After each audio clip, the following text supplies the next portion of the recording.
Hi, അപ്പോൾ എല്ലാവർക്കും നമ്മുടെ പുതിയൊരു വീഡിയോയിലേക്ക് വീണ്ടും സ്വാഗതം. അപ്പോൾ ഇന്നത്തെ ക്ലാസ്സിലൂടെ കേരള PSCയിൽ ഇനി വരുന്ന പരീക്ഷകളിൽ ചോദിക്കാൻ ചാൻസ് ഉള്ള പ്രധാനപ്പെട്ട 15 ആനുകാലിക ചോദ്യങ്ങൾ നമുക്ക് പഠിച്ചു പോവാം. അപ്പോൾ നമ്മുടെ വീഡിയോ നിങ്ങൾക്ക് ഇഷ്ടപ്പെടുന്നുണ്ടെങ്കിൽ തീർച്ചയായും വീഡിയോ ലൈക്ക് ചെയ്യുക, നിങ്ങളുടെ അഭിപ്രായങ്ങൾ കമൻസിലൂടെ അറിയിക്കുക.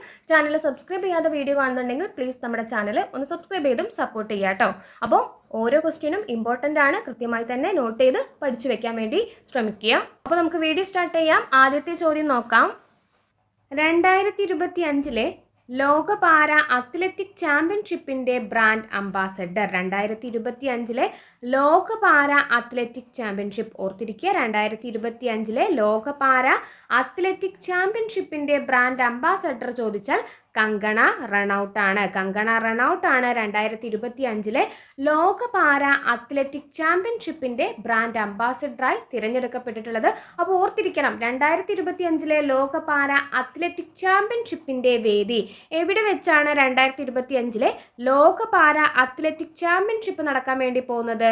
ന്യൂഡൽഹിയിൽ വെച്ചിട്ടാണ്. ന്യൂഡൽഹിയിൽ വെച്ചിട്ടാണ് 2025 ലോക പാര അത്ലറ്റിക് ചാമ്പ്യൻഷിപ്പ് നടക്കാൻ വേണ്ടി പോകുന്നത്.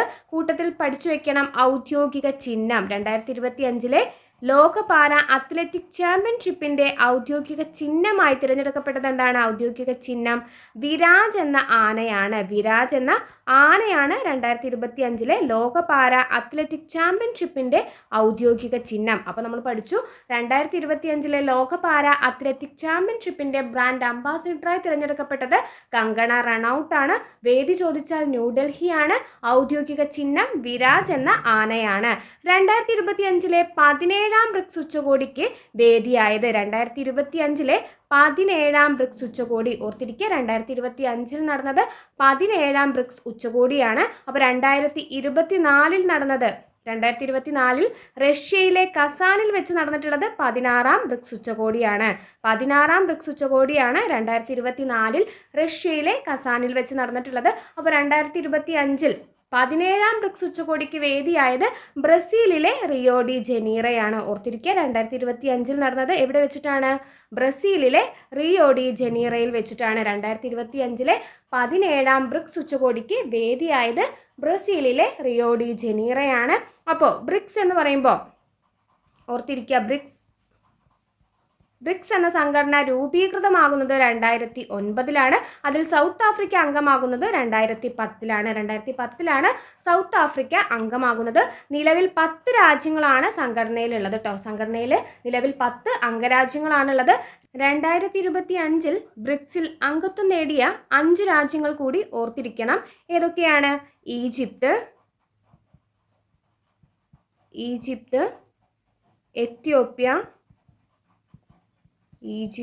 Ethiopia, Iran, UAE and Indonesia. അപ്പോൾ നിലവിൽ 10 അംഗരാജ്യങ്ങളാണ് ബ്രിക്സിലുള്ളത് എന്ന് ഓർത്തിരിക്കുക. അപ്പോൾ 2025 17ാം ബ്രിക്സ് ഉച്ചകോടിക്ക് വേദിയായത് ബ്രസീലിലെ റിയോ ഡി ജനീറയാണ്.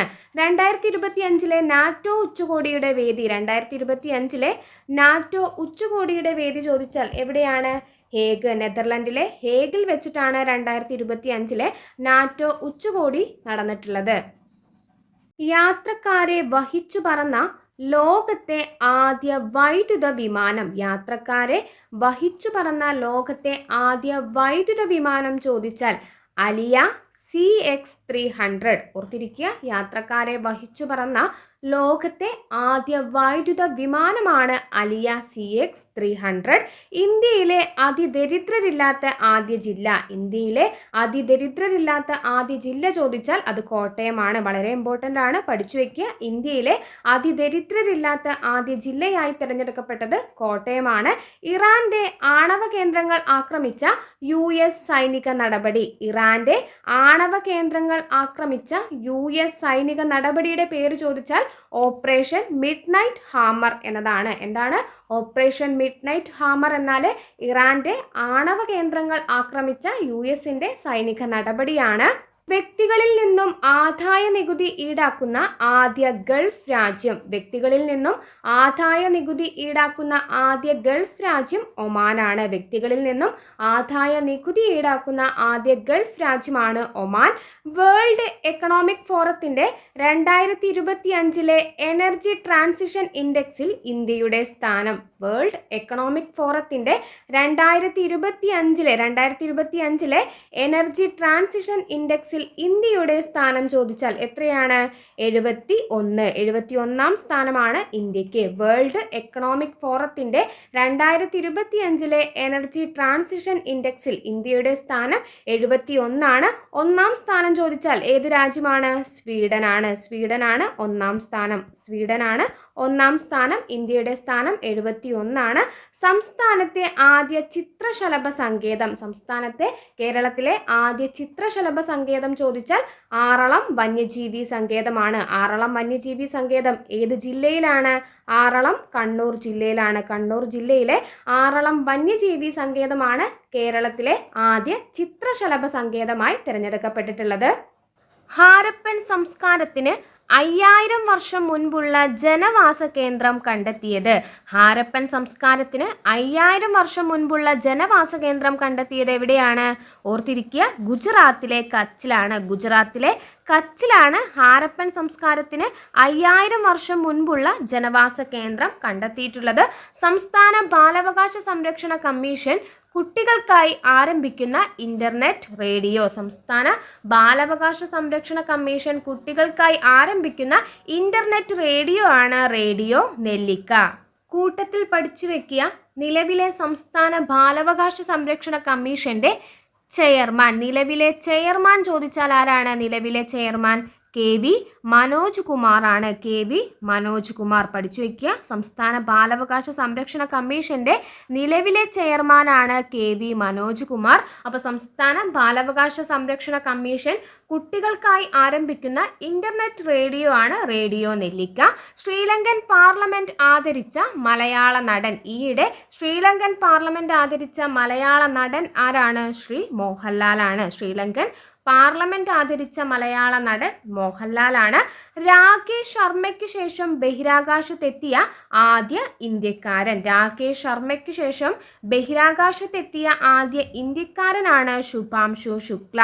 ആക്സിയം 4 ദൗത്യത്തിന്റെ ഭാഗമായി 2025 ജൂൺ 25 ബഹിരാകാശ നിലയത്തിലെത്തിയിട്ടുള്ളത്. എന്നാണ് 2025 ജൂൺ 25 ആക്സിയം 4 ദൗത്യത്തിന്റെ ഭാഗമായി ആക്സിയം 4 ദൗത്യത്തിന്റെ ഭാഗമായി ബഹിരാകാശ നിലയത്തിലെത്തിയിട്ടുള്ളത്. അപ്പോൾ ബഹിരാകാശ നിലയത്തിലെത്തിയ ആദ്യ ഇന്ത്യക്കാരനാണ് ശുഭാംശു ശുക്ല.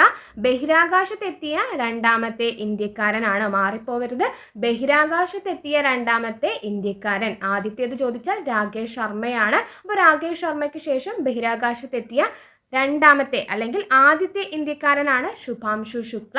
ബഹിരാകാശ നിലയത്തിലെത്തിയ ആദ്യ ഇന്ത്യക്കാരൻ ചോദിച്ചാൽ അത് ശുഭാംശു ശുക്ലയാണ്. അദ്ദേഹം സഞ്ചരിച്ച പേടകത്തിന്റെ പേര് ചോദിച്ചാൽ എന്താണ്? ഗ്രേസ് എന്നതാണ്. ഗ്രേസ് എന്ന പേടകത്തിലാണ് കേട്ടോ. പേടകത്തിന്റെ പേര് കൂടി പഠിച്ചു വെക്കുക, ഗ്രേസ് എന്നതാണ്. അപ്പോൾ 2025 ജൂൺ 25 ആക്സിയം 4 ദൗത്യത്തിന്റെ ഭാഗമായി ശുഭാംശു ശുക്ല ബഹിരാകാശ നിലയത്തിലെത്തിയിട്ടുള്ളത്. 2025 G7 ഉച്ചകോടിക്ക് വേദിയായത്. 2025 G7 ഉച്ചകോടിക്ക് വേദിയായത് കാനഡയിൽ വെച്ചിട്ടാണ് 2025 G7 ഉച്ചകോടി നടന്നിട്ടുള്ളത്. അപ്പോൾ കൂട്ടത്തിൽ പഠിച്ചു വെക്കുക, 2025 G20 ഉച്ചകോടി എവിടെ വെച്ചിട്ടായിരുന്നു? G20 ഉച്ചകോടി എവിടെ വെച്ചിട്ടാണ്? ദക്ഷിണാഫ്രിക്കയിൽ വെച്ചിട്ടാണ്. സൗത്ത് ആഫ്രിക്കയിൽ വെച്ചിട്ടായിരുന്നു കേട്ടോ. സൗത്ത് ആഫ്രിക്കയിലെ ജോഹന്നാസ്ബർഗിൽ വെച്ചിട്ടാണ് 2025 G20 ഉച്ചകോടി നടന്നിട്ടുള്ളത്. അപ്പോൾ G7 ഉച്ചകോടി എവിടെ വെച്ചിട്ടായിരുന്നു? കാനഡയിൽ വെച്ചിട്ടാണ്. മാറിപ്പോവർക്ക് കൃത്യമായി പഠിച്ചു വെക്കുക. മാലദ്വീപ് ടൂറിസത്തിന്റെ ആഗോള അംബാസഡറായി നിയമിതയായത്. മാലദ്വീപ് ടൂറിസത്തിന്റെ ആഗോള അംബാസഡറായി നിയമിതയായത് ആരാണ്? കത്രീന കൈഫാണ്. മാലദ്വീപ് ടൂറിസത്തിന്റെ ആഗോള അംബാസഡറായി നിയമിതയായത് കത്രീന കൈഫ്. അപ്പോൾ ഇന്ന് നമ്മൾ പഠിച്ചിട്ടുള്ളത് പ്രധാനപ്പെട്ട 15 ആനുകാലിക ചോദ്യങ്ങളാണ്. വീഡിയോ ഇഷ്ടപ്പെട്ടാൽ തീർച്ചയായും ലൈക്ക് ചെയ്യുക, നിങ്ങളുടെ അഭിപ്രായങ്ങൾ കമന്റ്സിലൂടെ അറിയിക്കുക. അപ്പോൾ നമ്മുടെ ചാനൽ സബ്സ്ക്രൈബ് ചെയ്യാതെ വീഡിയോ കാണുന്നുണ്ടെങ്കിൽ പ്ലീസ് നമ്മുടെ ചാനൽ ഒന്ന് സബ്സ്ക്രൈബ് ചെയ്തും സപ്പോർട്ട് ചെയ്യുക കേട്ടോ. താങ്ക്